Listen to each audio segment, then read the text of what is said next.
Welcome to About What by Jess Soriano and to Susan Vlog channel who shoots the video. my left is General Eliseo Rio, and on my right is Colonel Leonardo Odonio. And I'm Jess. Review muna po tayo before mula po doon sa nauna nating panayam tungkol doon sa Dayaan 2022. Nalaman natin ang mga ebidensya ng pandaraya mula kay General Eli sa masusin niyang pagsasaliksik ng mga datos o data mula sa pagkatakatakang pattern na tila nakapako lang sa iisang record number of percentage ng kandidato, sila Marcos Jr. at Sara Duterte, na hindi minsan man lang nabago sa halos lahat ng transmission sa unang oras. At ang bilis ng transmission sa unang oras na napaka-imposibleng mangyari rin dahil may mga presinto pang halos kakaumpisa pa lang ng hapon na. Ngunit nakapagpadala pa rin sila ng transmission. At sa imbes na tuloy-tuloy na nasabing speed ng pagpapadala ng transmission, yung first 1 hour na napakabilis talaga, dapat tuloy-tuloy ito magiging consistent sa susunod na oras. Pero bumagal. Kung na-process na talaga siya, bakit babagal? Dapat po pareho rin ang proseso noon. At ang mga numero ng mga kandidato ay pare-pareho rin. Kaya patunay na ginawa na ang bilang na ito ang ginamitan ng iisa ring SD card na ayon kay General Eli ay iisang IP address. At nang gusto nilang busisiin ito, nangihingi sila ng kopya ng transmission logs. Ngunit magpahanggang ngayon, wala silang maibigay. As of press time, wala pa rin po talaga silang maibigay. So, mag-umpisa na po tayo sa bago natin mga katanungan. Ang topic po natin dito ay Si Junior Marcos at si Sara. Duterte dapat maalis. Kailangan nga ba? So, magandang hapon po muli. General Eli, Colonel Condonio. Pwede po ba kayong bumati? Magandang hapon sa lahat ng nakikinig at nanonood sa amin. Maraming salamat ulit sa pagtanggap nyo sa amin sa programa nyo at sa mga bahay nyo. Colonel? Maraming salamat sa inyo lahat sa inyong pagsubaybay kay Susan. Sana magtuloy-tuloy ito dahil marami tayong subjects, issues na i-cover in the future na impacting on this country. So, tuloy na po tayo.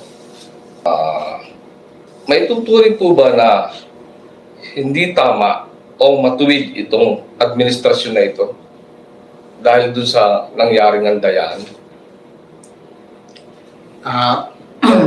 Okay. Matagal ko nang sinasabi na ang resulta ng dayaan noong 2022 election ay yung pagwawatak ng unity, no? Duterte at Marcos. Dahil yung unang nung sila'y umupo, kagad may konting awayan na noon, no?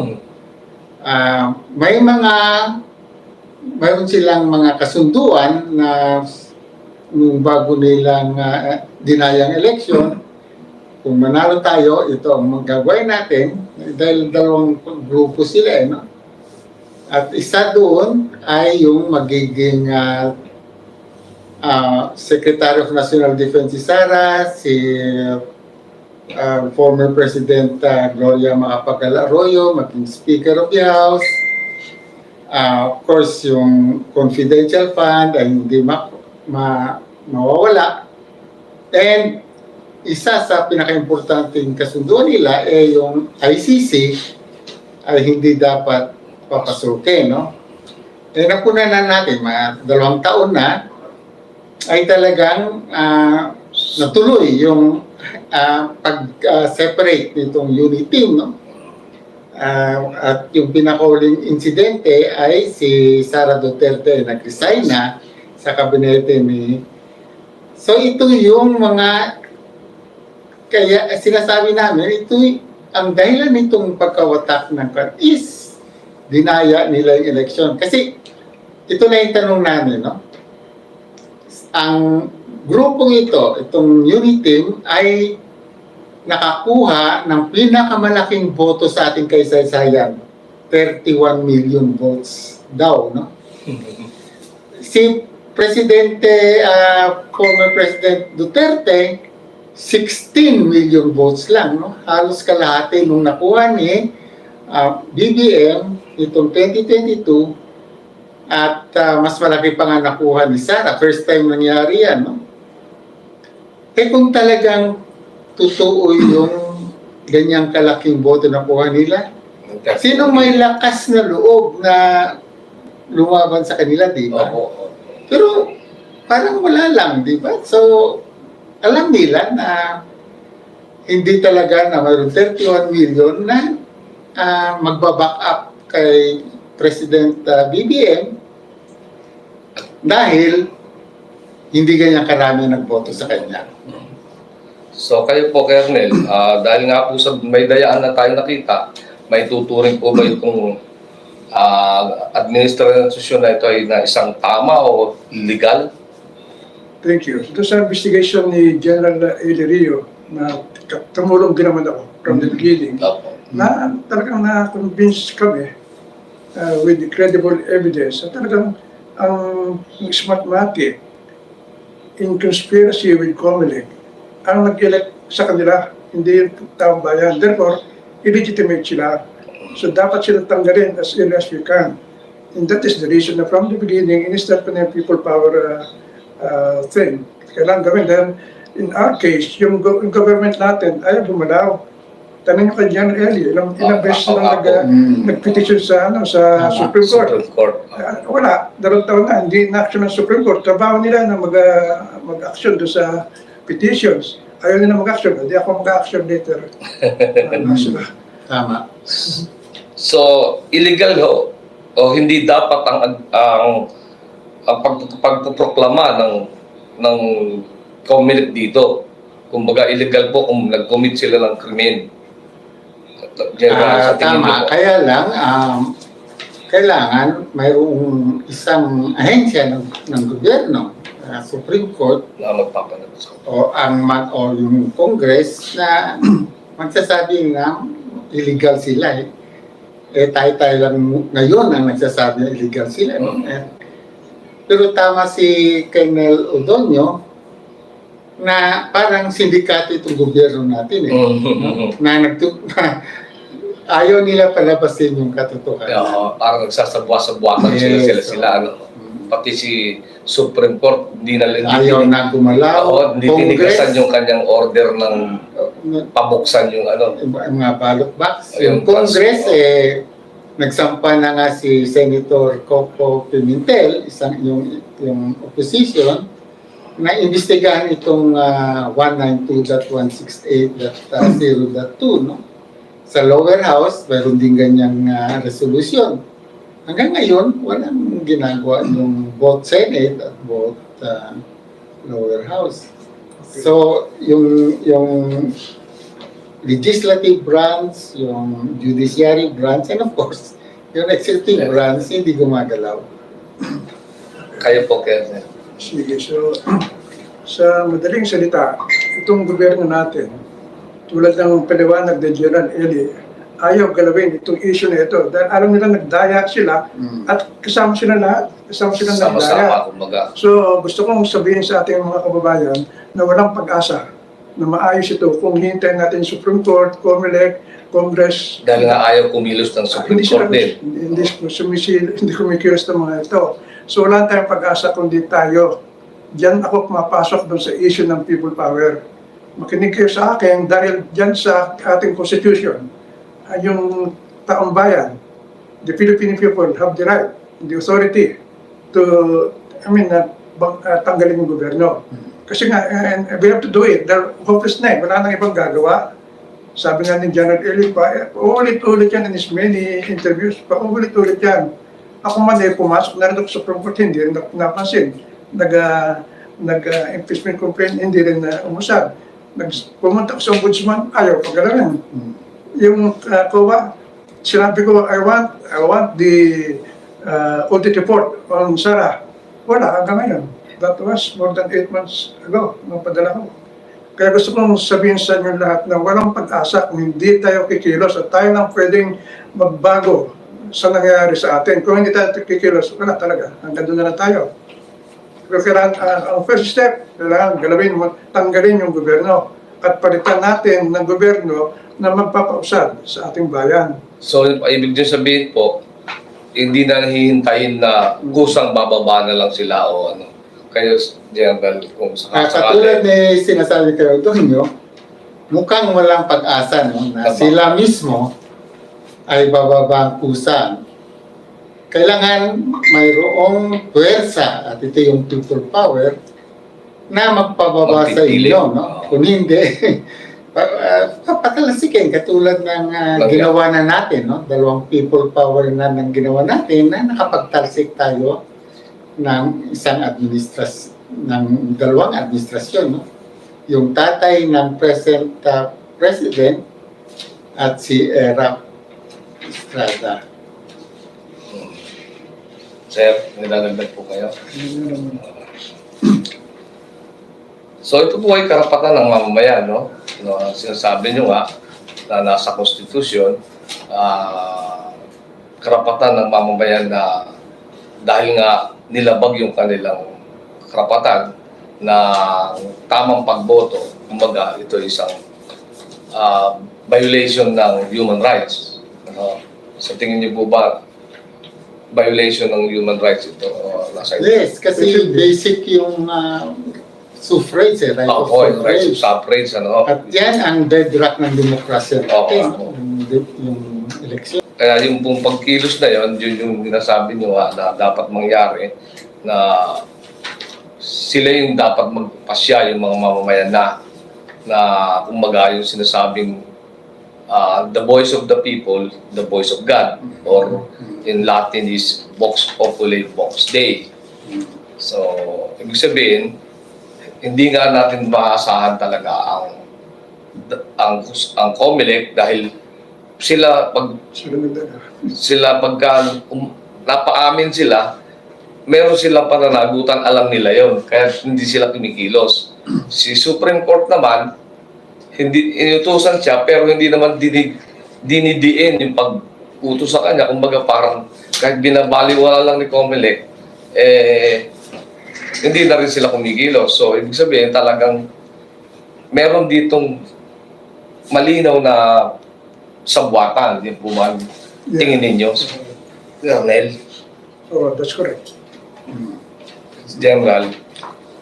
Yeah, nung November 23, last year, no, 2023, ay nagbigay ng imbang resolution ang COMELEC dahil doon sa mga petition din.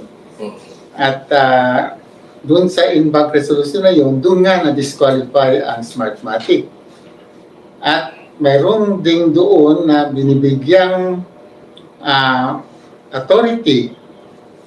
autoridad kami na magpili ng balota, no? At ito ibuksan at bibilangin sabi kasi ni Commissioner George Garcia mismo, no? The best evidence is the ballot itself. Buksan natin and i-compare yung manual count ng balota sa officially transmitted election returns. At yan, once and for all, malalaman natin kung may daya o wala.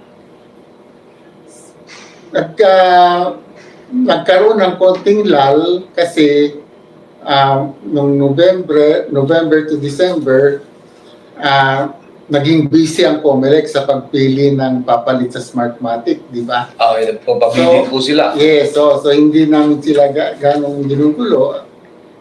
Pero yung natapos na yon ay noong January 19, nagbigay na kami ng petition sa COMELEC na nakapili na kami na ang bubuksan ay yung sa Santo Tomas, Batangas. Hindi kami sinasagot, walang sagot, walang kahit ano, parang deadma lang. So, noong February, end of February, nag-reiterative petition ulit kami. Pwede ba buksan na natin yung sa Santo Tomas, Batangas? Pati yung reiterative petition, hindi sinasagot, no? So, noong April 10, itong taon na ito, nagsampa na ulit kami ng mandamus petition sa COMELEC, sa Supreme Court para pilitin ang COMELEC na i-comply yung sarili nilang resolution. No? So dito, nag-react na ang COMELEC ngayon na ayaw na nila ngayon magbukas. Ayaw nila magbukas. Ayaw na. Hindi lang yan sa Santo Tomas, no? Dahil sabi nila, may protesta daw doon at hindi magbukas. Pero sabi namin, 2 taon na yung protesta. Ang tenure ng mayor doon 3 taon na. And then sa October, magkakaroon na ng Matatapos na. COCC, Certificate of Filing of- Candidacy. Oh. So ano bang hinihintay nyo at ayaw buksan yon? Right noong nagprotesta na buksan ang ballot box, para makita ka talaga kung tama yung bilang. Opo.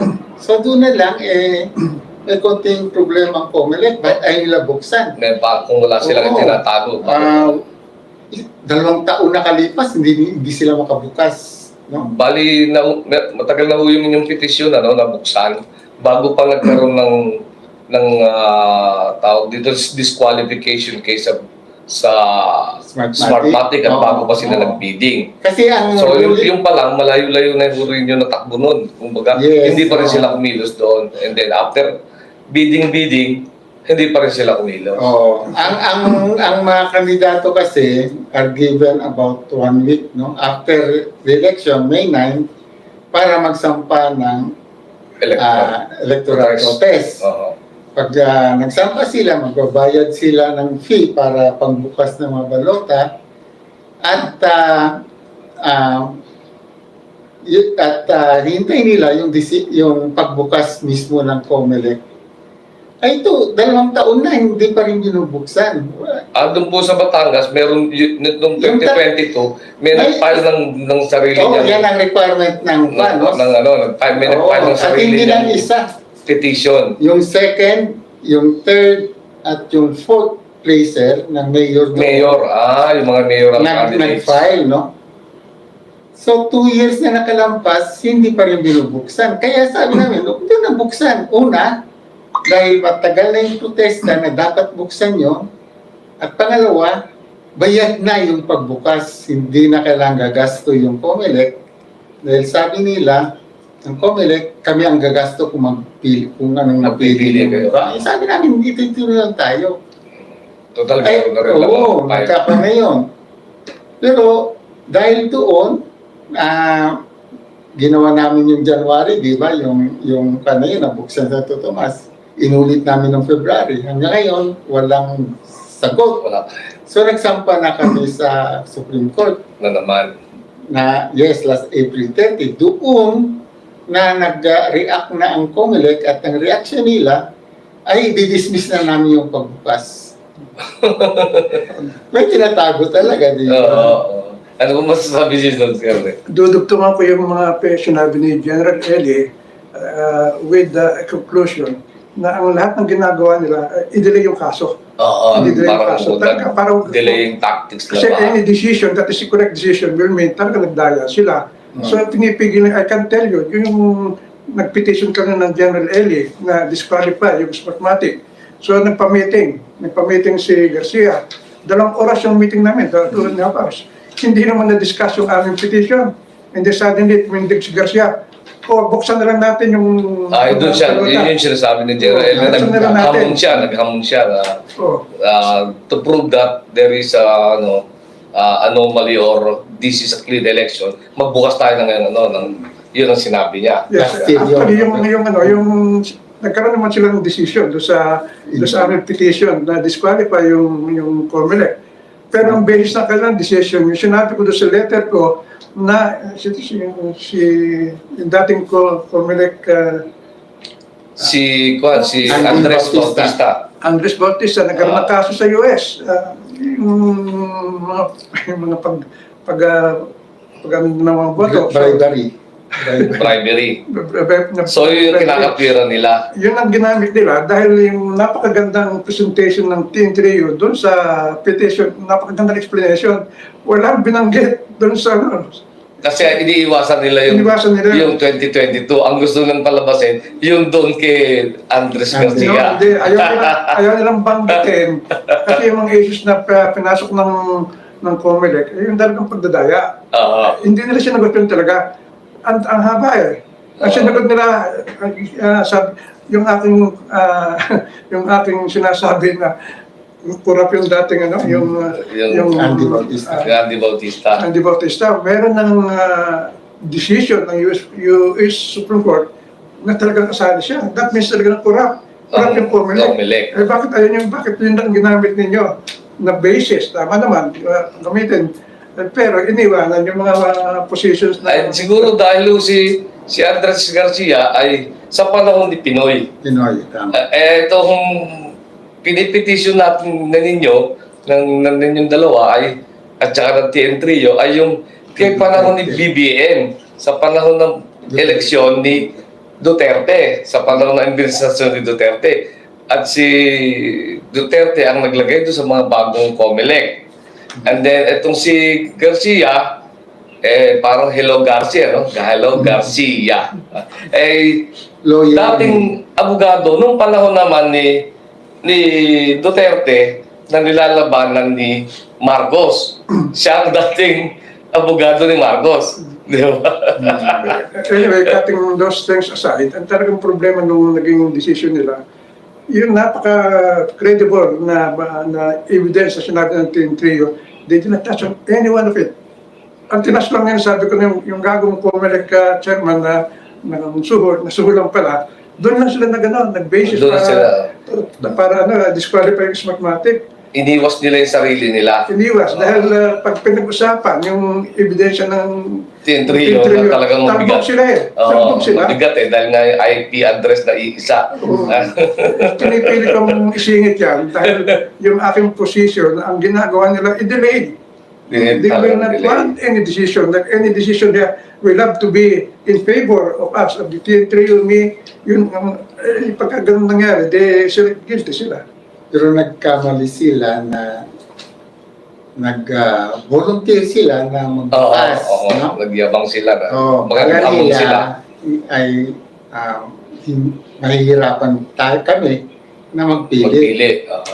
Ang pinili lang namin yung Isa lang. nagpadala ng 192.168.0.2 at ang Batangas, Yun po yung Batangas. 95% ay yun ang ginamit. At isa pang rason na pinili namin yung Batangas is because mayroong petition nga. Meron na ako nag-petition At dayaan. noong nag-lodge ng petition to, mga 1 week after election, sinisil ka agad yung mga ballot box, so hindi na magalaw. Hindi na magagalaw, hindi pwede mapalitan. Kumaga. Kung nagpili kami Ng iba, baka doon pa baka mapalitan. gawa sila ng magic. Pero yun ang napili namin, hindi na sila gumalaw. Ayaw na nila magbukas ngayon. Talagang Ay, tinatago talaga. So, ibig sabihin, Gusto kong idagdag, sa panahon ito wala na silang pwedeng i-delay. Na-delay na nilang lahat eh. So, yung pagpasok ng taong bayan against them, hindi na pwedeng i-delay yun.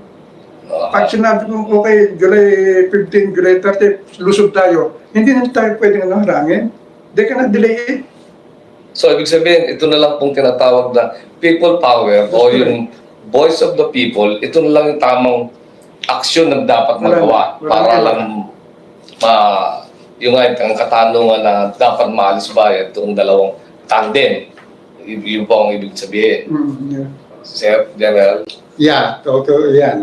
Pero habang hindi pa nagre-react ang mga tao, tinutuloy namin yung parang sinasabi sa kwan na buksan ang naging battle cry.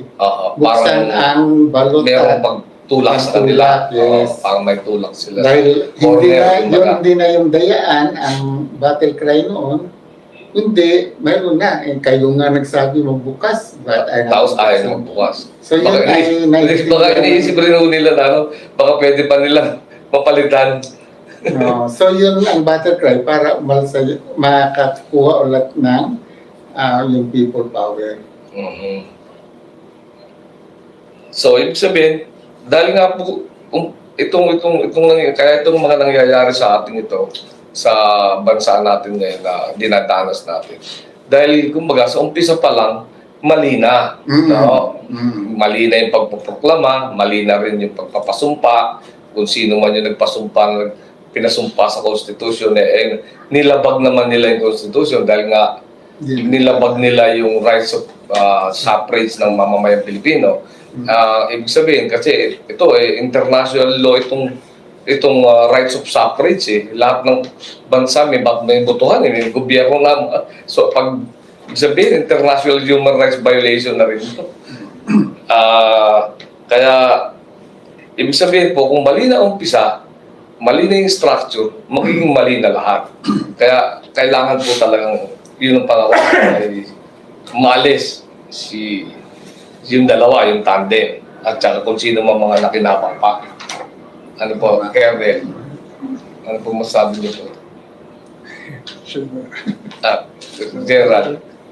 Yeah, tamang-tama yan. Dahil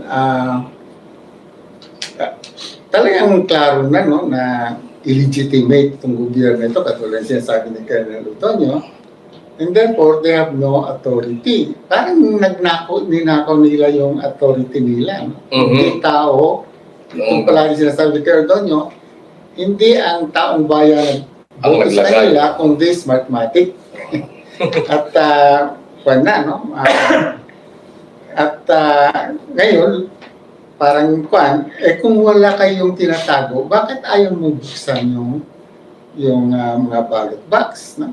So doon ngayon naka-concentrate, naka-focus yung pagtawag ng people power. So parang hacking po ba yung nangyari dyan?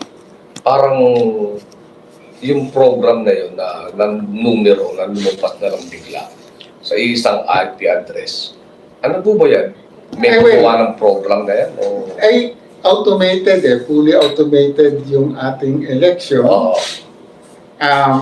Then may batas na ito yung procedure ng pag-transmit ng mga resulta, election results galing presinto, no? Lahat ng presinto mayroong BCM machine. So ang kanyan, ang BCM magpapadala sa 3 server.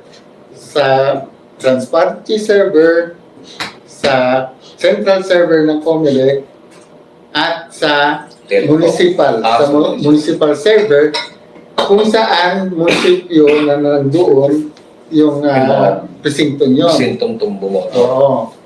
So ganyan, ang ginawa dito sa 2022, una, yung mga BCM, may SD card yan. Yung secured data memory card. Kasi, yung mga BCM, isa lang programa yan, no, software. Pero, yung BCM na assign sabihin natin sa Manila, iba yung programa doon sa ibang probinsya. Yes, sa Quezon City. Bakit? Dahil yung mayor na tatakbo sa Manila, hindi yung mayor na maski sa NCR lang, magkakaiba talaga. Kaya iba yung mga balota. No? So, pag sinubo mo yung balota ng Manila sa Quezon City, hindi yan babasahin. I-reject yun. Ang nagko-control yan yung SD card. No? So, configure yan. Nag-configure yung COMELEC ng halos ang buwan bago kinonfigure nila itong 107,000 na Presinto? na walang witness talaga. nilabag nilang batas kasi nakalagay sa batas na Meron magko-configure sila, dapat mayroong witness yung mga party, Oo.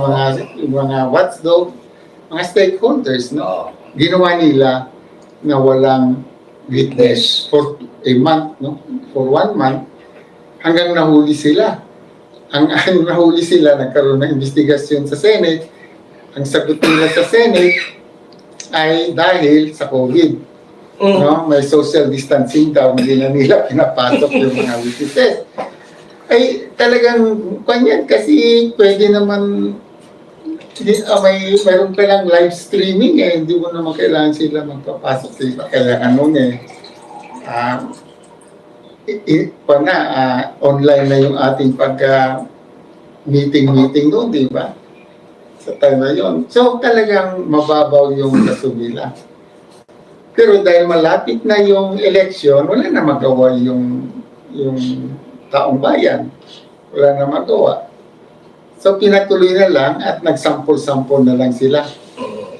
Madali rin pa rin ang sampling hindi talaga, no? Kaya pati NAMFREL nagsabi na kulang sa transparency itong election na ito. So parang ano ho siya, may pre-program ng May program na doon yung na SD card na yun. dito sa local na ito, nakaprogram na kung itong presidente ang pinili, bigay mo yung boto dito sa isang kandidatong to. So yun po yung paliwanag na kung bakit isa lang yung pattern ng number ng percentage niya. And then, magpiprint kayo ng resulta ng pero hindi yung nakikita ng tao kung paano binilang talaga. Oo. So ito ngayon ay ito yung na-transmit. So yung pagbukas ng ballot box ay itong officially transmitted.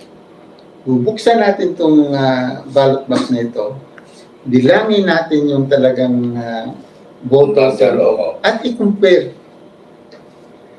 Kung tutugma dyan, walang problema, Kung di ba? mag-exercise sila, oo. Ay bakit ayaw nila buksan? Kung tutugma naman, di ba yung sinasabi nila walang dayaan? Di, ibig sabihin, tutugma dapat yun.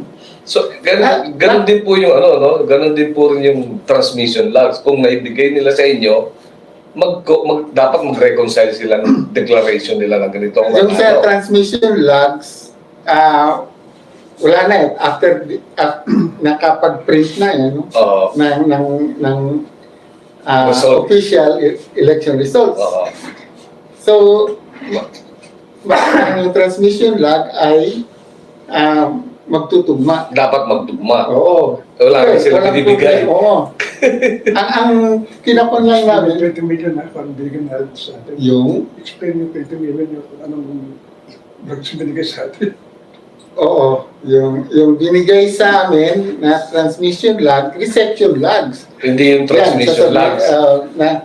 Ang sabi ni Colonel Donyo, sir, ano pa nyo? Ang term na ginamit nyo, Deception logs. reception logs. Tuloy nyo, sir. Actually, yung 20 million votes na lumabas within the first hour after yung election, that was what encouraged me to ask General Eli. Paki-study mo nga kung posible ito. In a few days, bumalik sa akin si General Eli.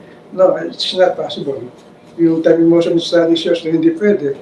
So nakatumutok ako sa sa 20 million votes na yon na talagang further investigation ni General Eli, din nalaman na peke yung mga vote. Kaya nyo nga po dinidiman yung, sige, para masabi namin na totoo nga yung sinasabi nyo, ito yung result na 20 million ng boto sa isang oras, ibigay nyo yung transmission logs para matignan namin kung nagre-reconcile silang dalawa doon sa result nyo at yung transmission logs. Pero wala silang binibigay. Ang binigay sa inyo ay deception logs.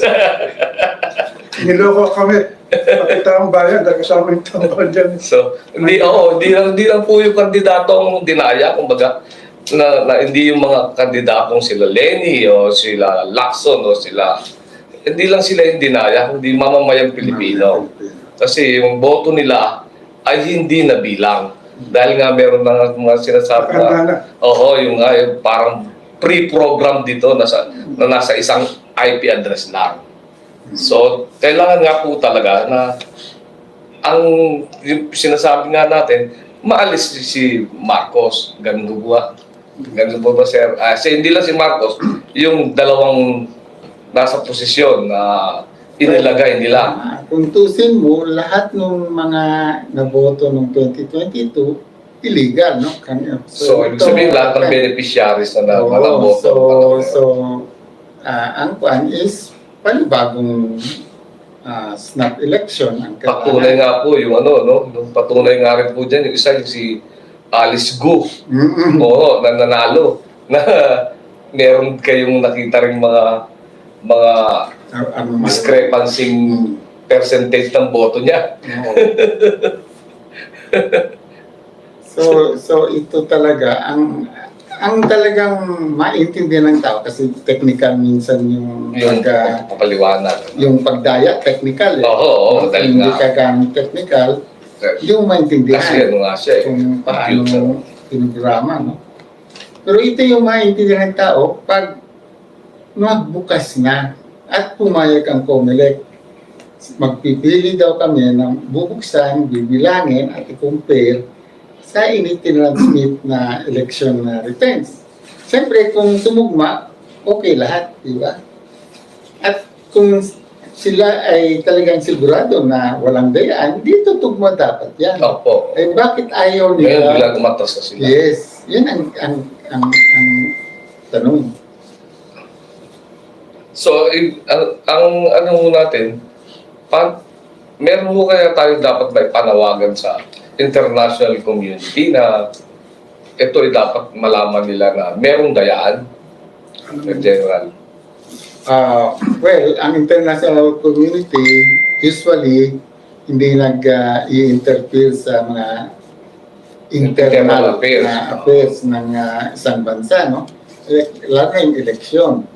Dapat yan ay lutasin ng bansa mismo, no? So, yan ang problema ng isang election.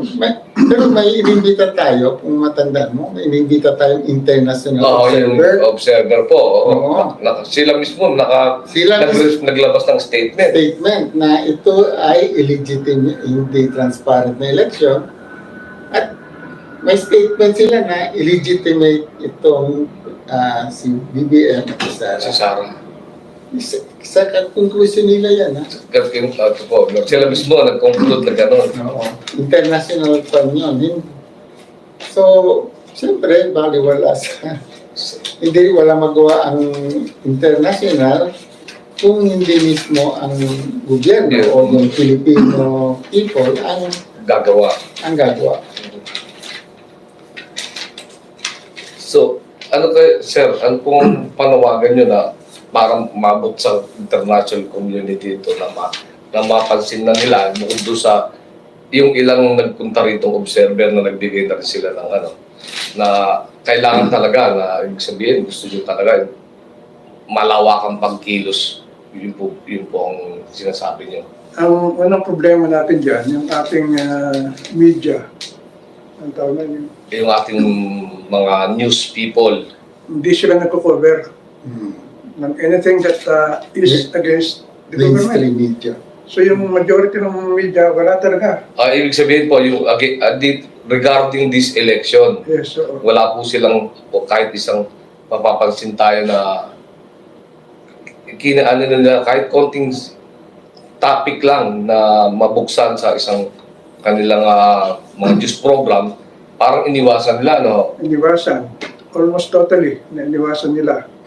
Malapit-lapit ko na rin yung yung media. So yung pong ano sa inyo, no? Ganun din po, no? Yung sa TN3 yun, no? Wala nagko-cover ng news, ano? Minsan mayroong pasulpot-sulpot. Pero hindi nila nilalabas, ano? Oo, si Jarius Pundo, Si Jarvis Mundo. si Christian Isguera, nagkapan. Si Ted Filon, yan. Pero Walang headline, Wala. lalo na sa mga news program at saka sa print media, walang hindi man lang Pero talagang sa ginawa headline. lang namin, maimbestigahan. Oo. No? Tapos eh, Ang problema kasi sa Senate, ang Committee on Electoral Reform, ang chair doon, si Amy Marcos. yung kapatid. Kapatid. Kaya hindi rin ba order na Oo. So, magkaroon ng isang investigasyon. At wala rin yatang mga Hindi, nagsusulong ng nag-resolution na si Senator Coco Pimentel aha. na imbestigahan natin Imbestigahan. itong 192.168.0.2. Walang action si Amy Marcos. So ibig sabihin hindi yung pinansin, hindi yung Oo. Ngayon, sumulat ulit si Senator Coco Pimentel. Yung sabi, kung busy ka at hindi mo ito maasikaso, I am volunteering to chair it temporarily. for to be Wala rin sagot doon sa offer. eh dahil kapatid niya yung may imbestigahan. Pero si Coco Pimentel lang ho ang nagpo-post nito. Silang dalawa ni Risa. Sila po ni Risa. Dahil nga yung pong mga karamihan sa 24 senators Dalawa ay ang opposition. appointed mga tao ni dating Pangulong Duterte. Kaya dahil si panahon ni Duterte nangyari itong Si dayaan Risa Hontiveros lang talaga ang nanalo sa opposition. sa oposisyon. Team Parang- sa party ng liberal. Ay, Akbayan party sila, so parang independent. Pero alay alay Lenny. ng Lenny. So siya parang nagpalusot lang sila kumbaga ng isang parang kunyari legitimate yung botohan. Pero kitang-kita nga na illegitimate dahil yun nga yung sinasabi yung pattern ng percentage. Walang pwedeng mangyaring gano'n. Na Sabi isang nila, numero lang ang percent. law of large number. Kaya nga, magbukas tayo ng ballot box para yun ang magpapatunay kung sinasabi namin o tama or yung sinasabi nyo ay tama. At pumayag sila. Kaya lang, yung alam nila kung anong pinili namin, doon sila nag-ayaw. So, ibig sabihin talagang may tuturing na kriminal ang pagpapasumpa. Ang pagdideklara pala ng COMELEC dahil isa itong paglabag sa karapatan ng tao. Kumbaga, lumabag sila sa tamang proseso ng eleksyon. Pero ang makadecide niyan ay of course isang korte or yung taong bayan, mismo na. So yun po ang masasabi niyo po doon na panawagan niyo tungkol doon sa yun na nga. Ang sasabihin ko at this time na malaman ng mga tao na si General Eli is actually a hero. Kung hindi niya ginawa niya, no, I'm not over saying things. Kung hindi niya ginawa yung ginawa niya, wala tayong moral at legal basis para mag-people power. That's my point. Kaya nakasundal ako doon sa ginawa niya eh. I can always say, talagang nagdaya. Therefore, illegitimate kayo. Dapat kayong tanggalin. Kumbaga, meron kayong pinangahawakan na totoong kaso. Meron silang krimeng ginawa. Kaya dahil hindi na-aksyonan ito ng mga kinaukulang ahensya, ng COMELEC, dahil sangkot nga sila, hindi natin alam kung may bayaran o anong nangyari dyan. Sila pa mismo yung parang nagpipigil na malaman yung katotohanan. And then yung Supreme Court, dahil din nga appointed ni Ginoong Duterte, ganun din. Kumbaga parang napilitan lang sa inyo nung ilang beses na kayo nagsasabi sa kanila ng petisyon ng mandamus. At nailabas din nila yung mandamus, pero hindi naman parang walang decision. yung baga, kinikibit-kibit balikat lang ng COMELEC kung ano man yung sinasabi ng Supreme Court, hindi rin nila sinusunod. So, Pati yung sarili nilang resolution, yung sarili nila, hindi rin nila sinusunod. So, ibig sabihin, yung ito nga, para mapatunayan ng krimen ito, yung mamamayan ang dapat magsabing krimen ito. Ano? That's correct. isang krimen na sabuatan ng lahat-lahat ng mga nakaupo sa gobyerno na may panalo, yung gusto nilang may panalo. Sa tingin niyo po ba dahil itong si Ginoong Duterte ang naglagay ng mga kumilik na commissioner noon at meron pang petition, maalala ko na umpisa na si Marcos ay may nagpetisyon, 2 tao na pinipetisyon disqualified si Marcos dahil nga ito ay isang convicted na tax evader. Pero dahil nga tandem sila ni Sara dito sa kanilang pagtakbo, ay yung isang appointed ni dating Pangulong Duterte ay pinawalang bisa yung disqualification daw. Kumbaga hindi raw disqualified yung kahit na kilala ng hindi nagbabayad ng taxes at na-convict na sentensyahan siya. Di ba ho? So, ibig sabihin, talagang wala na nga pa talagang pag-asa na asahan sila na sila mismo kumilos. Kaya yung mamamayang Pilipino, sinasabi nyo, dapat lang kumilos. So, ano pong mas dagdag niyo dito? Idadagdag ko itong sa Supreme Court. We have been assuming all our life na malinis parati yung Supreme Court. Opo. I will say it's not. And the fact na iniipit nila itong mga petitions ng Trio. something is very wrong. Oho. Ayaw nila kasing palabasin yan dahil anything na papalabasin na totoo, ay malalaman na talaga kasali sila sa pagdadaya. Kasalo rin sila. And anybody who knows somebody is Supreme Court, please tell your Supreme Court na i-expose ko na yung bribery case ng 3 justices na nakapile sa US. I-expose ko na yan para maroon ng mga tao na ito Supreme Court has no, kumbaga walang integrity na pwede mong sabi, okay, we have integrity, hindi kami naluloko, hindi kami nagdadaya. Palalabasin ko na yan in 2 weeks. Bahala sila, sabulin nila kung gusto nila. Pero dapat malaman ng taong bayan na 3 sa Supreme Court ay nakademanda sa US Court yung sa bribery nga. Kasama ron yung 3 justice, si Tambaloslos. Sino po si Tambaloslos? Si Speaker. Si Speaker Romualdez. Si Speaker Romualdez na nalitratuhan, nahila-hila yung bag, duffel bag. Malaki. Duffel bag. Nakalagay doon, 3.5 billion pesos. Yes, ang nakalagay doon sa duffel bag na yun, na yun yung suhol ng Japanese company dito sa Supreme Court Justices, si Tambaloslos, si Lisa. Involved din po yung unang ginang. Yes, dahil sila ang nag-convince sa Supreme Court na i-reverse yung original decision nila na ipagpatuloy yung control ng magulang. Kasi nagkukumplain na yung anak. May decision sa Supreme Court, ang may karapatan na mag-control ay yung magulang. Na nakiusap, yung na Lisa, kasama si Tambaloslos, nagpunta sa Supreme Court, kinausap sila. Ayun, nagkaintindihan. Ano may ibig sabihin nagkaintindihan? Sunduan.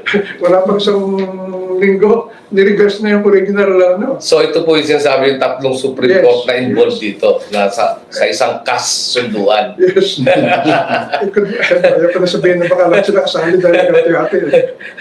Bahari mo. Kasi kumbaga, yung 3 lang na na-identify, sila lang yung front. Sinasay ko lang yung sinireport ng press. International press ang nag-report nga. And I have all the papers for that. Hinihintay ko na lang yung fax case, yung case file ng kaso sa Delaware. Oras na dumating sa akin yung kopya na yun, talo sila. Nakalagay ang name doon kung sino. Kung sino yung mga SC na yun. Tsaka kung anong ginawa nila para mabago yung decision, yung ginawang bribery. Na meron naman talagang ebidensya, nag-bribe sila. Ay, bahala sila. So, ang dami, masalimuot talaga itong mga nangyari na to na 2022, no? Masyadong masalimuot. Dahil ano nga na ho parang ang usap-usapan na ang nasusunod yung asawa. No? Yung asawa, nasa kay Malika kanina, nagpunta sa, sa Dubai. Si Lisa, Yes, oo. Walang Pinuntahan tayo si- na. Ang ginawa nila, official visit. Wala naman siya karapatang mag-official visit dahil hindi naman siya ang presidente. mm, So lumalabas, may daladalas ng pera, papunta ron, inideposito. pera. Wala namang definite accusation na gano'n. But that's it eh. Hindi man lang in-report ng media. Na umalis, papuntang Dubai. Oo. Ang nakakuha lang, si Marlica. Bali si Marlica ho ang naglabas sa kanyang Galing vlog. nila sa loob ng Malacanang. Meron siyang source. Yeah, source. Dahil dati siyang insider. Ano ho. Kaya yun ang gusto kong paliwanag sa mga tao. Okay, nandiyan na yung dayaan. Wala talaga silang karapatan na magpatakbo. Ang ano na lang po, siguro, ipagdiinan nyo na lang yung pagtawag nyo para yung mamamayan sila lang ang talagang sagot tungkol para dito. Sa Hindi pang- maaalis na basta-basta sila Marcos kung aasahan yung paglalabas ng daya dahil sila mismo hindi nila ilalabas. Ang Supreme Court at saka ang COMELEC sabwat sila no? Sabwat sila kaya hindi ho nila ilalabas ito. So, yung panuwagan na sinasabi nyo na kung dapat talagang maalis na Dapat sila. na talagang malis. Dahil una-una, bukod sa nasabi natin na, daya, hindi talaga sila na elect. Lumalabas na itong si BBM cannot govern, does not govern because he cannot govern. He doesn't know how to govern. Ang very specific example po rin, look itong China issue. Nagkalit sila Chinaro sa West West Philippine Philippine Sea. Sea. Merong Navy na pinuturan ng Daliri. ng daliri. 1 inch sa daliri. Anong pangako ni Marcos? I will not allow an inch of territory na makuha ng China. Nakuha sa 1 inch ng daliri ng nung Tao na yun, natanggal na. Oo. Wala man lang Tsaka yung natanggalan ng baril, nakuha na ng baril. wala man lang sinabi yung gobyerno against China. Yung military, hindi, pupunta ko ang military, yung next to this is bakit kayo hindi kayo nagsasalita against China? Araw ka naman, they are, yung mouse nila, natatakpan ni Marcos, bawal yung magsalita. May gag order. May gag. So, yun, kaya sinasabi ko sa inyo, dapat na He mawala cannot si govern. Marcos. Dapat na mawala. Because he knows he doesn't know how to govern. Lalaki itong problema sa China kung hindi natin alisin yan. Bagay, nung bago pa lang si Marcos, matatanda ako talaga, natanda ako, natawa ako dito eh. Na tinanong siya ng isang reporter, Sir, sino po bang ilalagay yung balak ilagay yung DILG? What? Sabi niya. Tapos sinagot niya, ang layo. Tapos, Sir, hindi po, sabi ng reporter. DILG po. Ano yung DILG? Sabi sabihin, Presidente, hindi niya alam kung ano yung DILG. Tama yung sabi niya na hindi siya pwedeng mag-govern kasi wala pa siya kaalam-alam. DILG, hindi mo alam. Panang pa ni Aguinaldo, may DILG na. So, kayo po, General, ano po ang panghuling panawagan niyo sa ating mamamayan na parang nga matuldukan na itong issue ng dayaan, ay sila na yung magdeklara na ito ay kriminal. Well, of course, naasahan natin ang mga kababayan natin, ang kanilang niisip, yung future nila, ng bansa natin, at importante yung pakanan ng mga anak at apo natin. Kasi kung hindi natin ito ma-resolve ngayon, ang magsasuffer, patay na tayo, pero ang ating mga anak, ang ating apo, Kapwa-puha. sila ngayon ang mapuputukan itong sigalot natin ngayon. Gaya nung nangyari nung panahon ni dating Marcos na So, hanggang ngayon pati mga apo natin nagbabayad hanggang 2025 pa sa kanyang mga tama. nawaldas na pera. Dito na po tayo siguro, may pakuli pa po pa kayong masasabi? Okay, ulit-ulitin ko lang na tayong taong bayan ang makakapag-solve itong problem na ito. And let me repeat, the Constitution gives us the authority and the power to remove the government. You ask any lawyer, they will tell you the same. Justisyang bayan na, kumbaga. Yes, yun. And yung involvement ng military, ando doon yun. Pagka nagkagulo, pasok ang military. Pero under our Constitution, if I got it correctly, hindi ka pwede magpolita. Hindi ka pwede Bawal. bawal yun. Drop yun. Oh. Kaya yung military, hindi gagawa ng inaasahan ng mga tao na ba't hindi gumalaw yung military, hindi po sila gagalaw para tanggalan yung presidente. Susuporta lang sila. Susuporta lang doon sa mga tao na dapat magdesisyon na sila ang magtanggal ng presidente. Parang yung nangyari sa That's correct. People Power 86. Yes. Sumunod na yung mga tao, mga military sa taong bayan. So, isa rin paglilinaw to, no? Dahil may mga nagtatanong sa atin nung una natin panayam tungkol sa dayaan, pinakikita nga natin na talagang lehitimo yung ating nakita mga ebidensya sa paglalabas paghayag ni General Eli na yung mga datos na nakita niya talagang sabi nga niya is unnatural, na hindi pwedeng mangyari. Napaka-imposible. Kaya, ibig sabihin, ito po ay dayaan na ang taong mamamayan lang ang pwedeng magsabi na ito ay isang krimen.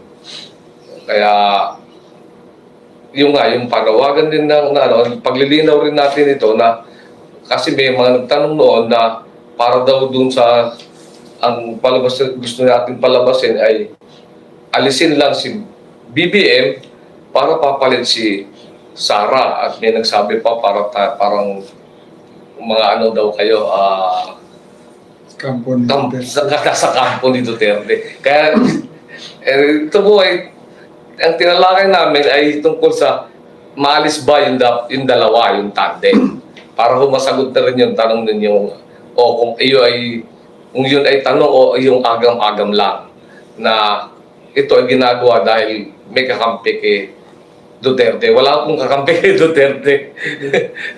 Dadagdagan ko, no? Ang katotohanan po ay merong failure of elections. Pag may failure of elections, yung lahat na binoto doon sa election na yan, tanggal. Alisin muna. Alisin mo na, pati si Sara, ay kasama siya doon sa Beneficiary sila ng dayaan. So yung failure of elections affects her. Hindi siya pwedeng mawawala si Marcos, ando siya, because of Duterte? No way. Another people power naman yan. Dapat siya alisin eh. So this is a failure of election. Yes. Totally. Walang okay. So, maraming salamat po sa inyong mga nakikinig at nanonood. Paki-share nyo lang po ang About What sa YouTube platform at meron din po sa FB Reels at TikTok. panoorin nyo at i-share. Mag-comment at pag-usapan ng mga napagdidiskusyonan ng naming tatlo rito sa ating podcast na tungkol sa mga dayaang 2022. Maraming salamat po. Meron pong katanungan dito, sir, kay Juliet Castillo.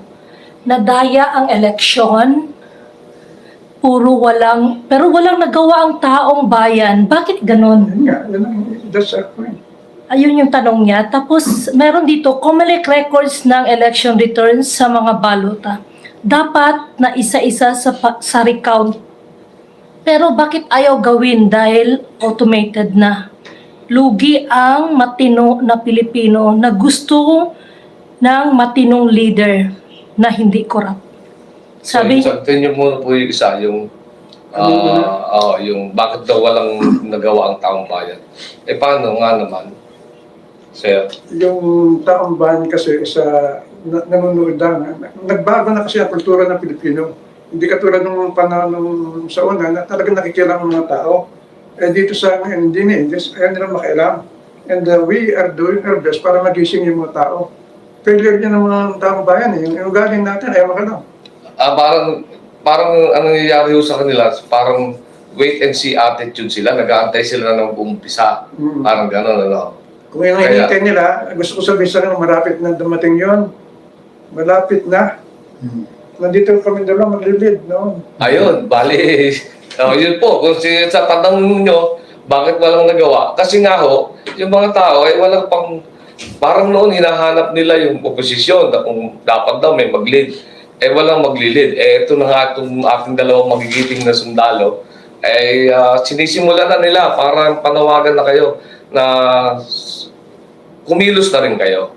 Yun. Kasi nga ho, ang sabi nga ho nila, ayon sa salita nila, ay ito ay hustisyang bayan na ang magsasabi na ito ay krimen at ang pagkakalagay sa kanila ay isang kriminal na bagay. Ano po yung pangalawang tanong, Ma'am Susan? Sabi nila dapat daw automated na kasi lugi ang mga matitino na mga Pilipino na gusto ng matinong leader na hindi corrupt. Ang next niya dito is dapat daw ibalik ang manual voting Yes. at manual counting sa election. Yes, actually, ang advokasya namin ay hindi totally manual dahil mabagal yun. No? Mga isang buwan pa, hindi pa natin alam resulta. Ngayon may teknolohiya na tayo na ang sa presinto, manual voting, manual counting. So, nagbibilang ang mga teachers ng balota, ng boto na sa ballot box, nakikita ng tao kung paano binibilang yung boto nila sa presinto, no? Then, kung okay na dito sa presinto, ang transmission, yun ang electronic. Yun po, hybrid. Yes. Ang transmission, electronic hanggang sa munisipyo, then electronic hanggang sa provincial, hanggang sa national, no? At wala nang human touch yun. So, hindi na yung katulad yung na pwede ang nagbibilang din kasi sa munisipyo noon at sa probinsya, yung mga board of canvasser, mga tao yon. Ito, wala nang human touch. Yung sa presinto lang, Pag nabilang na, nabilang na, at okay dun sa mga watchers dahil binilang sa publiko eh. manual yung manual doon. Oo. Pero pagdating sa transmission na, Wala na. kapag Ma-monitor ng mga taga-presinto yung kanilang presinto na hindi nagbabago. Once na may bago yan, pwede na nila pwede i-reklamo. naman sila magreklamo. So, ganyan. Oo. yes. May katanungan po si Sir Richard Dian Castro. Sabi niya, kung bawal ang militar na mag-cope, yung civilian ang manguna, pwede po ba yung mga retired military ang mag-lead? Kasi civilian na sila. Opo, eto, silang dalawa. Silang dalawa po. Another follow-up niya na question, sabi niya, pwede po bang mag-lead yung mga retired military officers kasi hindi na nila ma-violate ang constitution na militar ang mag-cope data kasi active sila sa military. So, pwede ang retired military kasi civilian na sila. Yes, that's correct. That's correct. Pero siyempre, retired, wala na kaming armas, wala na kaming kinukuman, no? So, aasa pa rin sa active. Active ang kwan. Kailangan pa rin ng support ng support. active. Oo. So, yun ang isang ginagawa namin ngayon. At Nakikipag-usap. yun nga, yung sinasabi ni Colonel Antonio na may mangyayari na school, ang magdi-destabilize ay yung kampo ni Duterte para palitan si BBM ni Sara. No? Mangyayari yan in a short time. Kasi nadidinig mo na yan sa mga rally nila, di ba? Ilang rallies na nila natin. Yung maisog rally. Ilang rallies na yan na sinasabi nila, Marcos resign. Si Panfilo si Alvarez, di ba? Nagsabi na nag-appeal sa military, withdraw your military support. No? Paano yun? Ang mga seditious statement yun. So talagang papunta tayo dyan sa itong unit team ay magsisiraan. Pero ano po, nagbago na naman po yung ano na yun. Kasi kung yung unang sinasabi nila, destabilization, biglang eto, nagsabi si Inday kahapon sa news, sa TV Patrol na panood, na sinabi niya na nagdeklara po siya na tatakbo na yung aking mga pamilya, yung aking tatay at saka yung dalawang kapatid. So ibig sabihin, yung kanilang destabilization hindi ubra. Kumbaga tatakbo na rin lang sila eh. Hindi psychological yun. itong sinasabi nila, ito yung gagawin nila. Subaybayan lang natin ano mangyari. Handa lang tayo. So, kayo po, sir, ano pong... tanong na lang. Sabi ni Arman dito, sabi niya, I don't acknowledge Mr. Junior Marcos as a president. Sabi naman dito, Lenny is my president, sabi niya. Sabi ni Miles Carpinia, watching from San Jose del Monte, Bulacan, audio is very excellent. Thank you, ma'am. Sabi niya, thank you, Miss Susan Vlogs, for reading my comments. God bless. Sabi naman dito ni Ronnie Adriano, basis Supreme Court jurisdiction, GR number L24544, but hindi. Yan. Findings of forensic have shown probability, improbability, doubt. Then, perforce open the ballot boxes. Ano po yung sabi niyo? Yan ay talaga opinion or ayan ang isang decision ng Supreme Court noong 1966 pa, no? Manual pa tayo, na kung may duda ang mga tao sa isang eleksyon, pwedeng yun ang solusyon, buksan para mabilang ulit ang recount ang tawag sa mga ballot box, no? Kasi noon, ang layaan hindi lang sa presinto, pwede sa munisipyo, di ba? Dagdag bawas na yan eh. So i-recount ulit kung may mga duda. Ayan, kayo may duda eh. At ang COMELEC na nagsabi na sige, mag-recount tayo para once and for all, makita talaga kung may dayaan o wala. So, yung pumili kami sa Santo Tomas ay wala na. Hindi na namin madinig. Hanggang nagsampa kami sa Supreme Court, ulitin ulit, doon sila nag-react na dahil sa ginawa nyo, hindi na namin bibilangin ang Santo Tomas at kahit ano na. So, anong kasalanan namin doon sa sa Santo Tomas 2 years na eh. May petition na, nabuksan yung ballot box, hindi nila ina-actionan. Talaga palang si George Garcia ay isang bagong another hello Garcia. Sabi rin dito ni Sir Richard, gayon din sa Congress, both houses should submit a vote of non-confidence to the leader para may constitutional backing. Ang problema po kasi dyan, ako na po siguro sasagot. Problema po kasi dyan, yung Congress, mas marami kasi doon politiko. At ito mga politiko mga tao nila Duterte, tao nila Marcos. So, paano mangyayari? Sa buong halos 300 Kongreso, 5 lang yung oposisyon eh. Yung mga bayang black lang eh. Wala na iba at saka nga si Edsel Lagman. Sila lang. So, numbers game yan. Paano? So, ibig sabihin, kaya yung tulad na sinabi ni Kernel, para malinaw na malinaw, yung mga politiko, yung mga posisyon, hindi kumilos kasi ang inaabangan lang naman nila yung posisyon, hindi naman talaga yung kwan. Kaya naghahanda na rin sila sa eleksyon. Ibig sabihin, tananggap na nila na yung illegitimate government, sasali na lang sila. Tatakbo na lang din sila. Meron ditong sinabi si Ronnie Adriano, sabi niya, super discovery of forensic IT, Dayaan, Alice Go, Banban Tarlac. Same pagdaya sa Santo Tomas, Batangas, May 9, 2022 election was reached to the bones. Hindi ko nakuha yung tanong. Sabi niya dito, super discovery of forensic IT.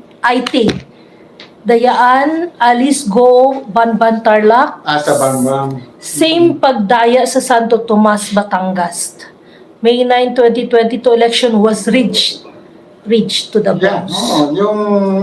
Yung pagsuri namin ng mga resulta sa Bamban ay halos pareho rin sa pattern na nakita namin sa Santo Tomas, Batangas, pareho din sa pattern na nakita sa Cavite, at pattern na nakita sa National Capital Region. No? So yung pattern na yon ay itong sinasabi namin na Para marinig mo. itong pattern na ito ay statistically highly improbable. No?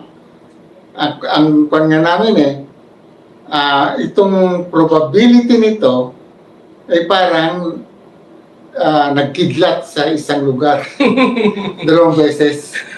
No? So yun ang kwan nito. Pero pwede mangyari ang magkidlat sa isang lugar, pero halos hindi mo walang nakakaranas noon. No?